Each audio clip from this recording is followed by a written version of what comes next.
निस्ट university केमती कौन आवेदन करेंगे पीजी पीएचडी +3 कोर्स डिटेल्स आम एठारे कथा।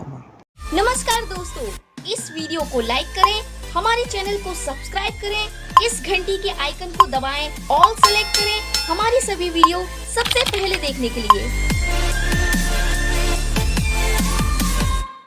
पे प्रायतः निस्ट यूनिवर्सिटी बर्तमान हो जाइए तो सीपीटी थ्रो आउ एडमिशन हो न पारे वर्ष तो यार गोटे पर्सनाल तुम निस्ट यूनिवर्सिटी द्वारा एग्जाम कंडक्ट करा जाउछि। ठीक अच्छे तापाई एलिजिबिलिटी कौन रही कौन कौन सब प्रोसेस रही एडमिशन केमती कंटाक्ट करेंगे ऑलरेडी आम प्रीवियस वीडियो रे डिस्कसन करते कौन कौन कोर्स अच्छी से सब देखीदब डिस्क्रिप्शन लिंक दे दूँगी। ठीक अच्छे बर्तमान कौन कर यार स्टेप गुड़ाक फॉलो करने पड़ो। आप्लिकेसन फास्ट रजिस्ट्रेशन कर एंट्रांस फॉर्म फिलअप कर। ठीक है एंट्रांस हम तापर काउंसलिंग प्रोसेस रे भाग नब तापर रिपोर्टिंग कर डॉक्यूमेंट नहीं तापर तुम एनरोलमेंट होगला कोर्स। ठीक अच्छे ये स्कॉलरशिप फैसिलिटी रही प्रोग्राम डिटेल्स सब चेक कर बीटेक तापर एमएससी। ठीक अच्छे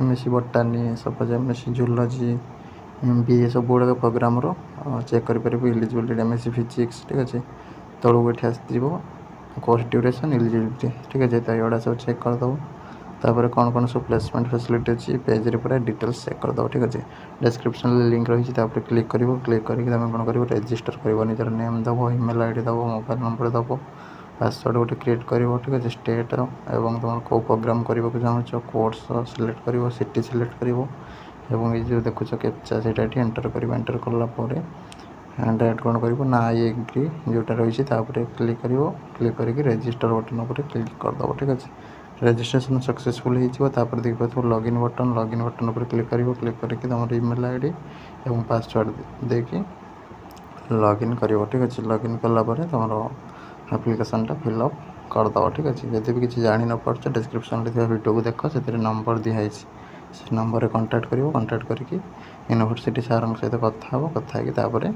फॉर्मटा पकेब। ठीक है सब किसी बुझिकी रही। नमस्कार, जय जगन्नाथ।